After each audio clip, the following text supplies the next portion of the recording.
Shalom,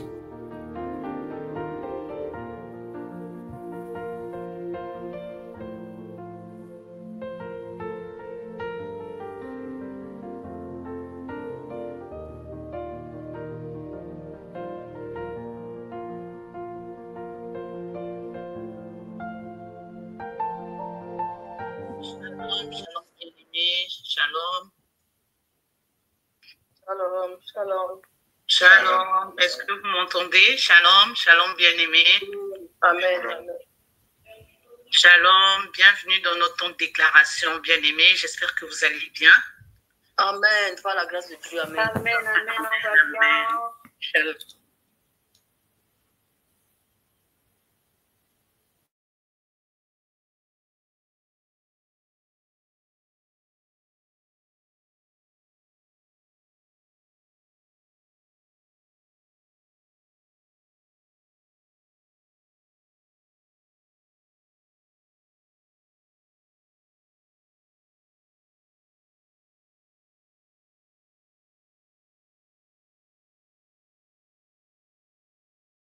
Un mois de délivrance, de libération, d'épanouissement au nom puissant de Jésus. On ne sent pas rentrer en jeûne en vain. Le Seigneur va manifester sa grandeur durant ce mois et pendant la fin de ce alpha. Nous sommes dans alpha et c'est le 27e jour aujourd'hui, bien-aimés. Il nous reste plus que 3 jours avant la fin, avant la grande célébration. Alors nous allons remercier notre Dieu de nous avoir fait grâce jour après jour. En tout cas, Amen. nous sommes à la fin et nous allons lui dire merci. Nous allons lui dire merci pour la force qu'il nous donne durant cette période de jeûne et prière. C'est là que nous voyons réellement la révélation du verset du livre de Zacharie 4, le verset 6 qui dit « Ce n'est ni par la puissance ni par la force, mais c'est par mon esprit, dit l'Éternel des armées. » Amen. Amen. Dieu nous a donné la force, bien-aimés, parce que vous savez, le jeûne, c'est quelque chose qui n'est pas donné à tout le monde. Il y a même des grands hommes de Dieu. Moi, j'ai suivi un témoignage d'un homme de Dieu qui disait qu'avant, il ne jeûnait pas parce qu'il n'arrivait pas. C'était pas pour lui. En tout cas, il faisait autre chose, il priait, mais jeûnait, il jeûnait d'une autre façon, en fait. Il se consacrait à la prière, mais il mangeait parce qu'il n'arrivait pas, parce qu'il n'avait pas de force. Mais franchement, Dieu fait toujours grâce à ses enfants. Aujourd'hui, il a donné un témoignage il y a quelque temps où il arrive maintenant à jeûner. Mais ça, c'est la grâce de Dieu. Ça, c'est la grâce de Dieu. Alors, nous allons dire merci à Dieu pour toutes choses, bien-aimés. Nous allons lui dire merci pour sa grâce. Nous allons lui dire merci de nous apprendre à nous réjouir en toutes choses et en toutes circonstances. Même quand nous avons faim et que nous n'avons plus de force physique, Dieu nous donne la force. Dieu nous donne la force. Il nous a donné la force. Regardez, nous sommes au 27e jour. Alors nous devons remercier ce Dieu-là. Parce que nous savons du reste que toute chose concourt au bien de ceux qui aiment Dieu, comme dit la Bible, et de ceux qui sont appelés selon son dessein. Nous allons lui demander de nous aider sa grâce dans chaque situation qui nous permet de vivre ces merveilles en son Fils Jésus-Christ. Bien-aimés, la Bible déclare dans le livre de 1 Corinthiens chapitre 1, le verset 4, « Je rends grâce à mon Dieu de continuelles actions de grâce à votre sujet pour la grâce de Dieu qui vous a été accordée en Jésus-Christ. » La Bible dit que Dieu nous a accordé sa grâce par son Fils Jésus-Christ. Dieu nous a accordé sa grâce en son Fils Jésus-Christ. Vous savez, parfois, le poids des épreuves que nous traversons au quotidien, bien-aimés, peut nous voler notre paix, notre joie, surtout en période de jeûne. Moi, j'aime beaucoup, c'est le frère Miller, Tom Miller qui dit souvent ça. Des fois, nous sommes agacés. Il y a des gens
implorer sa miséricorde. Parce que Dieu, il est un Dieu compatissant.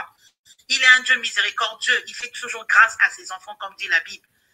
Et la Bible dit encore que même si ton péché est plus noir que le cramoisi, Dieu le rendra plus blanc que la neige. Alors ce midi, je t'invite à t'humilier devant le trône de grâce. Tu vas demander pardon à Dieu. Tu as peut-être péché en parole, en acte ou en pensée. Tu vas demander pardon à ton Dieu. Tu as peut-être fait du mal à une personne. Tu vas pardonner à cette personne. Ou une personne t'a peut-être fait du mal. On ne sait jamais. Tu vas pardonner à cette personne. Tu vas libérer cette personne de ton cœur, bien-aimé. La Bible dit que ton Père céleste, la Bible dit que si tu ne pardonnes pas à cette personne sa faute, ton Père céleste ne pardonnera pas non plus. En fait, si tu ne pardonnes pas à une personne, Dieu ne te pardonnera pas non plus. Puisque si tu ne pardonnes pas à ton frère que tu vois, comment peux-tu dire que tu aimes Dieu que tu ne vois pas? Donc, il faut pardonner à ton frère, bien-aimé. Il nous demande d'être bons et plein de compassion les uns envers les autres. Alors, nous allons élever nos voix et nous allons demander pardon à Dieu. Tu vas t'humilier encore devant le trône de grâce ce midi et tu vas te repentir dans une attitude de révérence. Tu vas dire à Dieu, pardonne-moi mes fautes. Prions au nom puissant de Jésus. Oh Dieu de gloire, Papa.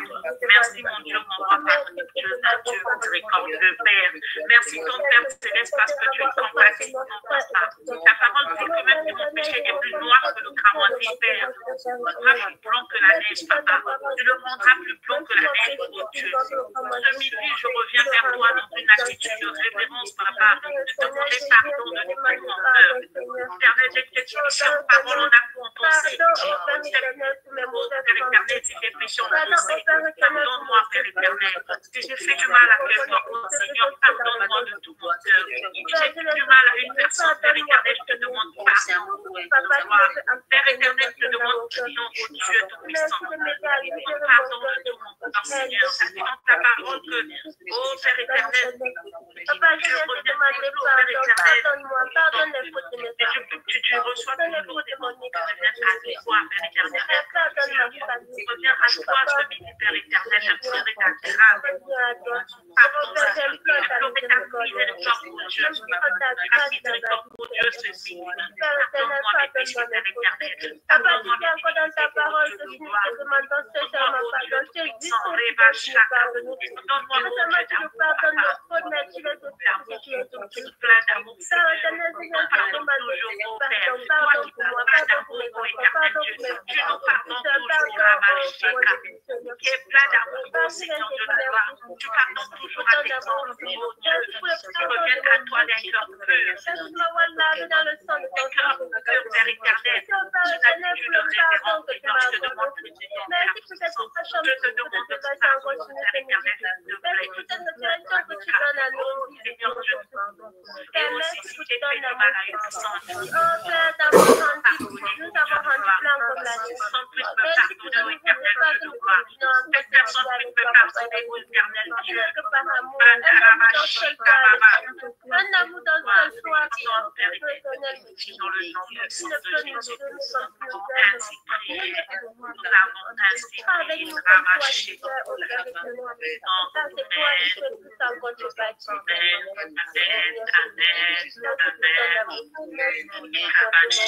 Au nom de Jésus-Christ. Alléluia, Amen, Amen. Alors, nous allons encore lire la parole de Dieu dans le livre de 2 Corinthiens, chapitre 3, le verset 17. S'il te plaît, maman, mérite plus la lecture pour nous. C'est 2 Corinthiens 3, chapitre 3, 17. Oui. Il est écrit, or, le Seigneur, c'est l'Esprit. Et là où est l'Esprit du Seigneur, là est la vérité. Amen. Amen. Amen. Dans ma version, il est écrit, or, le Seigneur, c'est l'Esprit. Et là où est l'Esprit du Seigneur, là. J'aime beaucoup ce verset quand Papa Emmanuel le dit, parce qu'il aime beaucoup ce verset. Vous savez, bien aimé, le Saint-Esprit est la troisième personne de la Trinité à l'œuvre de Dieu sur cette terre. Tout ce que Dieu fait ici-bas, en dehors du ciel, est accompli par le Saint-Esprit. Vous ne verrez jamais Dieu descendre pour venir faire telle ou telle chose. Tout est accompli par le Saint-Esprit. Aujourd'hui, Dieu est à l'œuvre autour de nous par le Saint-Esprit. Alors, si nous connaissons l'Esprit, nous connaissons forcément Dieu. Amen. Et Et si nous connaissons Christ, nous connaissons forcément Dieu. Jésus-Christ a dit, celui qui me connaît, connaît aussi mon Père. Amen. Le Saint-Esprit bien-aimé, c'est la ressource merveilleuse que Jésus-Christ nous avait promis avant d'aller s'asseoir à la droite de son Père pour pouvoir intercéder pour nous. La Bible dit dans Jean 14, 26, c'est Jésus-Christ qui parlait, mais le consolateur, l'Esprit Saint que mon Père vous enverra, en mon nom vous enseignera toutes choses. Ça veut dire qu'aujourd'hui, nous travaillons avec le Saint-Esprit. Dieu, il reste Dieu. C'est la troisième personne de la Trinité. Nous savons que la Trinité, c'est le Père Dieu, le Père Fils, le Père Saint-Esprit. Dieu le Père, Dieu le Fils, Dieu le Saint-Esprit.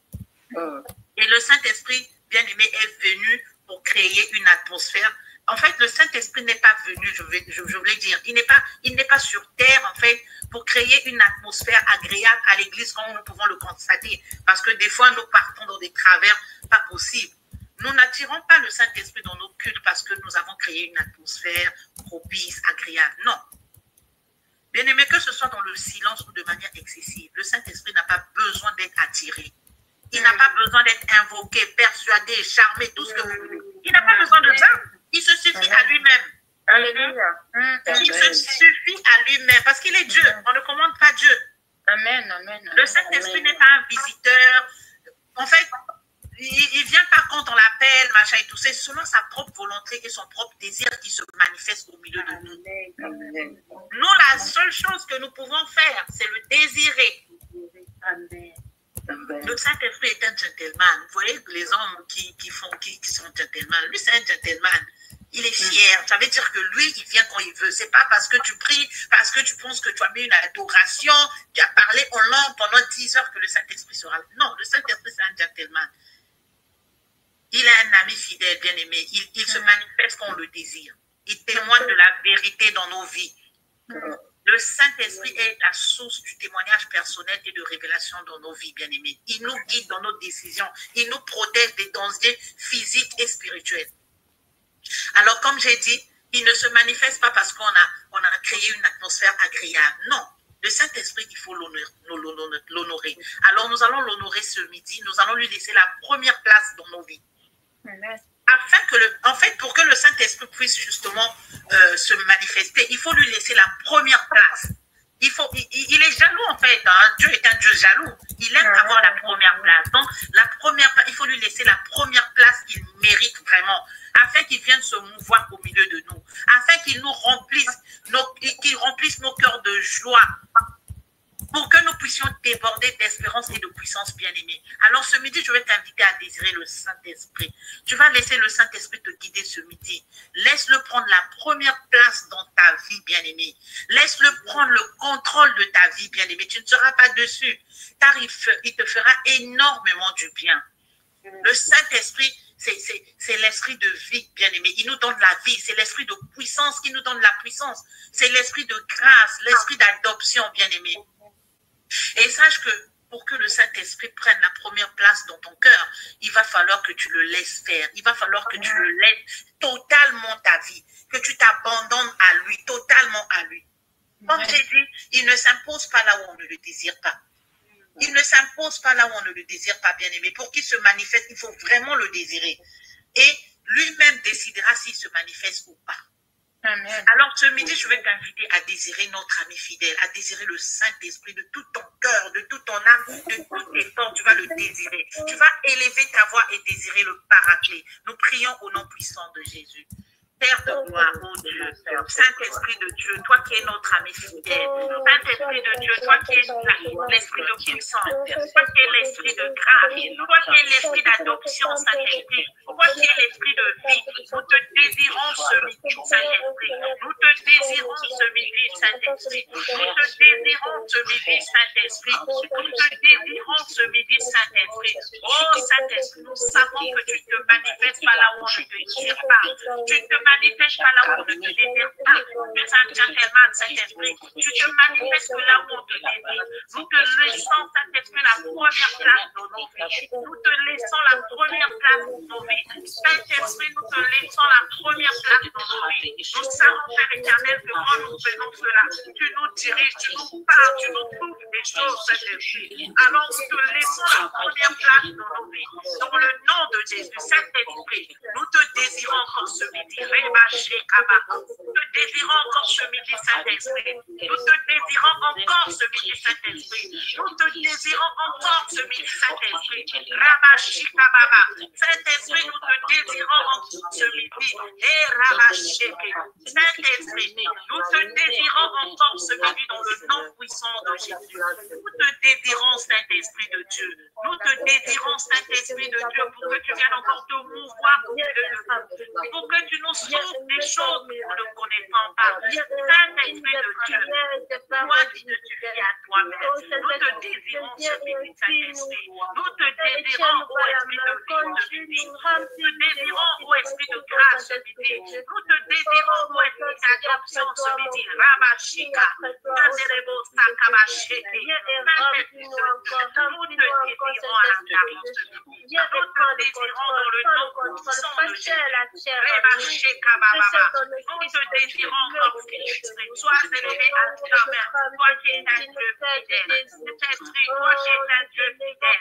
Saint-Esprit, toi qui es un Dieu fidèle. Dans le nom puissant de Jésus. Dans le nom puissant de ton Fils Jésus. Nous avons ainsi prié. Nous avons ainsi prié. Et nous te disons Amen, Amen, Amen, Amen, Amen. Amen. Alors, je vais lire rapidement. Nous allons lire dans le livre de Actes des Apôtres, chapitre 20, du verset 7 à 12. Je vais lire rapidement. Il est écrit, alors Actes 20, 7 à 12. Il est écrit, le premier jour de la semaine, nous étions réunis pour rompre le pain. Paul, qui devait partir le lendemain, s'entretenait avec les disciples et il prolongea son discours jusqu'à minuit. Il y avait beaucoup de lampes dans la chambre haute où nous étions assemblés. Or, un jeune homme nommé Éticus, qui était assis sur la fenêtre, s'endormit profondément pendant le long discours de Paul. Entraîné par le sommeil, il tomba du 3e étage et il fut relevé mort. Mais Paul, étant descendu, se pencha sur lui et le prit dans ses bras en disant « Ne vous troublez pas, car son âme est en lui. » Quand il fut remonté, il rompit le pain et mangea, et il parla longtemps encore jusqu'au jour, après quoi il partit. Alors, attendez. Quand il fut remonté, il rompit le pain et mangea, et il parla encore longtemps jusqu'au jour, après quoi il partit. Le jeune homme fut ramené vivant, et ce fut le sujet d'une grande consolation. Amen. Amen. Alors, bien aimé, là, l'histoire de ce que je viens de lire, on nous parle de Éticus. Éticus, en fait, c'est quelqu'un qui dort. Éticus, comment je peux illustrer ça? C'est des personnes qui dorment à l'église, en fait. Voilà. Des personnes qui dorment à l'église. Il y a des personnes qui dorment à l'église, vous savez, pendant qu'on est en train de prêcher, pendant qu'il y a la louange, l'adoration, il y a des personnes qui dorment à l'église. Et c'est des personnes qui sont fatiguées en permanence quand ils sont à l'église. Alors, vous savez, des fois, on a tendance à croire que c'est une fatigue physique, parce que vous êtes fatigué physiquement. Comme moi, ce midi, vous savez, on a eu la VVF hier, on est tous fatigués. Mais c'est parce qu'on n'a pas dormi, il suffit juste de dormir correctement pour pouvoir récupérer. Là, la fatigue, elle est légitime. Mais là, je parle de la fatigue d'Éticus, dont parle la Bible. C'est une fatigue spirituelle, bien aimée. C'est une fatigue spirituelle. Je parle de la fatigue spirituelle où vous essayez, mais depuis des mois ou même des années, de mener une vie de prière, mais vous n'arrivez pas. Vous avez même mis de côté toute votre volonté que vous avez de lire systématiquement la Bible parce que vous êtes fatigué. Vous n'avez plus le temps de prière personnelle. Vous n'avez plus les temps de qualité avec Dieu. Ça veut dire que vous êtes spirituellement fatigué. Et il se peut que vous soyez même en train de lutter depuis longtemps contre un péché que vous avez confessé auprès de Dieu plusieurs fois. Mais vous n'arrivez pas à laisser ce péché, en fait. Vous avez même promis à Dieu de ne plus commettre ce péché, mais vous retombez à chaque fois sur la même chose. Ça veut dire que vous êtes fatigué spirituellement. Vous essayez parfois de témoigner, mais vous avez parfois peur ou honte. Et parfois, vous essayez même de gagner les âmes, mais vous ne réussissez pas. Vous vous sentez spirituellement fatigué, épuisé, vidé, vous ne comprenez pas. Vous vous sentez en fait fatigué, vous ne savez même pas que c'est une fatigue spirituelle. Pour vous, vous pensez que c'est une fatigue physique et que c'est normal. À chaque fois, vous êtes fatigué, vous êtes épuisé. Vous ne comprenez pas, bien aimé, mais c'est une fatigue parfois spirituelle. Vous venez à l'église sans enthousiasme, vous venez par habitude. Et même là, vous êtes connecté, c'est devenu une habitude parce que c'est un grand programme, Alpha 30, le programme tant attendu de l'année. Il faut qu'on voit votre nom affiché sur Zoom et qu'on sache que vous étiez connecté. Et vous faites en fait les choses machinalement. Vous êtes fatigué. Parfois, c'est pas fait avec la conviction. Et ce midi, comme Éticus, vous êtes en train d'écouter peut-être ce message, mais spirituellement, vous somnolez, bien aimé. Sachez que le diable aime distraire les enfants de Dieu. Et il distrait les enfants de Dieu. Il ne peut pas nous attaquer directement, le diable. Sinon, nous allons savoir que c'est lui. Le diable ne viendra jamais en face de toi dire que je vais t'attaquer. Sinon, nous allons lutter. Sinon, nous allons lutter. Ce n'est pas évident qu'il vienne nous attaquer en face. Il va user de beaucoup de stratégies pour pouvoir nous atteindre. Mais il sait que quand il nous fatigue, il nous épuise progressivement, nous n'allons même pas nous rendre compte que c'est lui. Nous n'allons pas voir le danger que nous courons parce que nous allons juste nous dire que nous sommes fatigués. Nous sommes fatigués. Nous allons penser que c'est juste une fatigue physique, mais alors que c'est une fatigue spirituelle. Le diable est passé par là. Nous ne voyons pas le danger. Nous nous laissons bercer lentement, tout doucement, jusqu'au point de dormir profondément. Bien aimé, on peut s'endormir spirituellement sans même s'en rendre compte. La fatigue spirituelle commence et elle passe presque inaperçue. On ne se rend pas compte. Un jour passe, on ne prie pas. 2 jours passent, on ne prie pas. On commence à manger sans prier. On commence à dormir sans prier. On ne lit plus sa Bible. On saute les jours pour aller à l'église. On cède à un petit péché. On se dit, oh, c'est juste une fois. Mais une fois après, ça devient 2, 3, 4, ainsi de suite. La Bible dit dans le livre de Ephésiens 2, 27, ne donnez pas accès au diable. Ne permettez pas au diable de mettre son pied dans votre environnement, bien-aimé. Une fois qu'il a son pied dans votre environnement, il creuse une ouverture de plus en plus large. Alors faisons très attention avec la fatigue spirituelle. Éticus s'est abandonné au sommeil lorsque l'apôtre Paul était en train de prêcher. Il ne pensait pas qu'il allait dormir profondément au point de tomber d'un toit. Alors, bien aimé, ce midi, je te dis, ne sois pas comme Éticus. Ne sois pas comme Éticus, bien aimé. Tu n'écoutes même plus les enseignements, tu ne chantes même plus à l'église, tu ne pries plus comme avant, tu es physiquement présent à l'église, mais tu ne participes plus. Tu remplis juste une chaise vide, en fait. Tu ne te rends même pas compte que c'est le diable qui a déjà pris le contrôle de ta vie. Car ce dernier use de beaucoup de stratégies. Il est sournois, hein, le diable, bien aimé. Il est sournois, le diable. Il rôde autour des enfants de Dieu, cherchant qui se laissera dévorer. Il est vraiment sournois. Sa stratégie, c'est d'épuiser les enfants de Dieu. Alors, nous devons faire très attention au sommeil spirituel. Ne sois pas comme Éticus, bien-aimé. Reste vigilant et sois attentif. Alors, j'aimerais que tu élèves ta voix. On va terminer par là. Et que tu pries que le Seigneur te protège du sommeil spirituel. La Bible dit encore dans Proverbes, chapitre 23, du verset 33 à 34, un peu de sommeil, un peu d'assoupissement, un peu croiser les mains pour dormir et la pauvreté te surprendra comme un rôdeur et la disette comme un homme en arbre. Tu vas élever ta voix et tu vas déclarer au nom de Jésus que Dieu te fasse miséricorde afin que tu te réveilles du sommeil spirituel dans le diable t'a plongé. Bien-aimé, Dieu est au-dessus de toutes choses et sa puissance a le pouvoir de détruire toutes les œuvres du diable dans ta vie.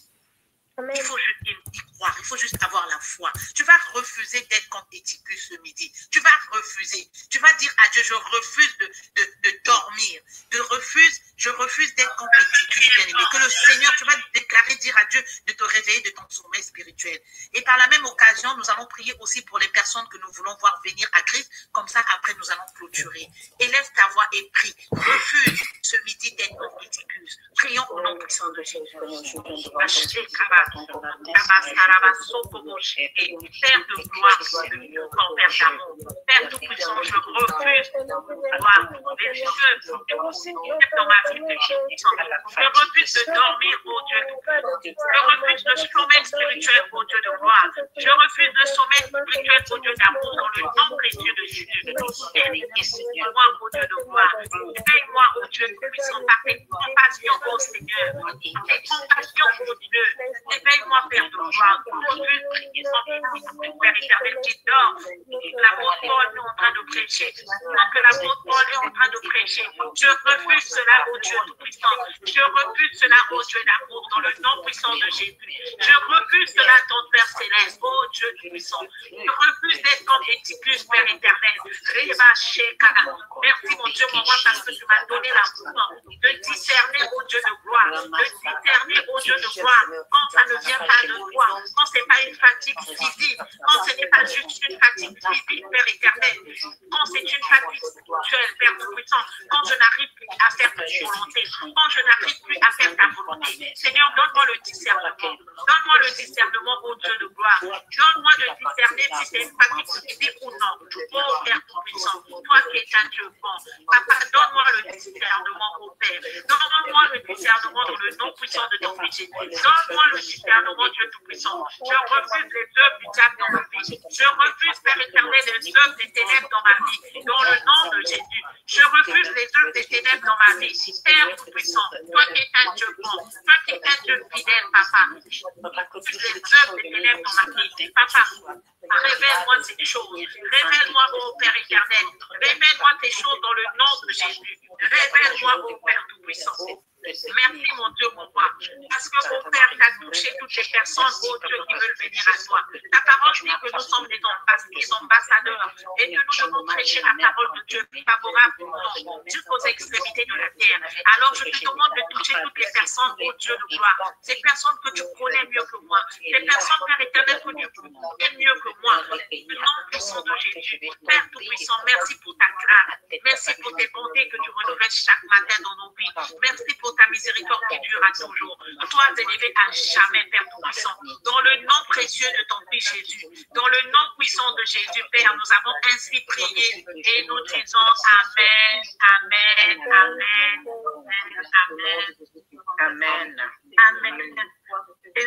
Désolée d'avoir dépassé de quelques minutes. Je vous souhaite une bonne journée et nous nous retrouvons à 19h pour la clôture de notre jeûne avec le pasteur Joseph sur Zoom et après à 21h30 pour le temps de prière de ce soir. Que Dieu vous bénisse abondamment. Amen. Maman Jana. Très béni. Maman Mireille, tout le monde va être tous bénis. Amen. Amen. Merci, tendre Père. Merci, papa.